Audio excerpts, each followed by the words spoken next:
বিসমিল্লাহির রহমানির রহিম। আসসালামু আলাইকুম, welcome to my channel Farzana's lifestyle. আজকে আমি ঢ্যাঁড়সের একটি ডিফারেন্ট আইটেম শেয়ার করব।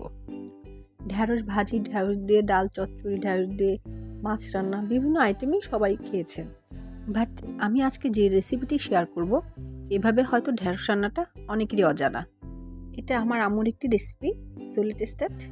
এই জন্য এখানে কিছু ঢ্যাঁড়স নিয়ে নেওয়া হয়েছে। এখানে পরিমাণ হাফ কেজির মতো ঢ্যাঁড়স আছে আর কি। এই ঢ্যাঁড়সগুলোকে ভালো করে ধুয়ে পানি ঝরিয়ে মিডিয়াম সাইজ করে কেটে নেওয়া হয়েছে। এবার এর মধ্যে এই বেসনগুলো দিতে হবে। এটা হচ্ছে ডালের বেসন। এবার এই কাটা ঢ্যাঁড়সগুলো বেসন আর সাথে কিছু সামান্য লবণ মিক্সড করে ভালো করে মেখে নিতে হবে। দেন এই বেসন মাখানো ঢ্যাঁড়সগুলোকে এখন হালকা করে ভাজতে হবে।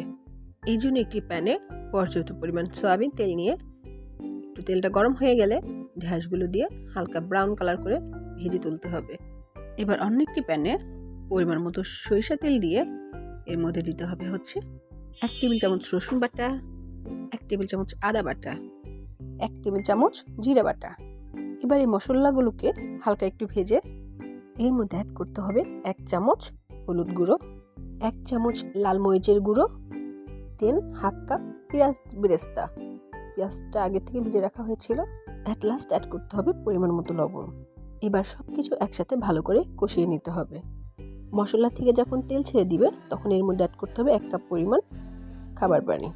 এবার এর মধ্যে ভেজে রাখা ঢ্যাঁড়সগুলো দিয়ে কিছু সময় কুক করলেই রেডি হয়ে যাবে টেস্টি ডিফারেন্ট একটি ঢ্যাঁড়স আইটেম।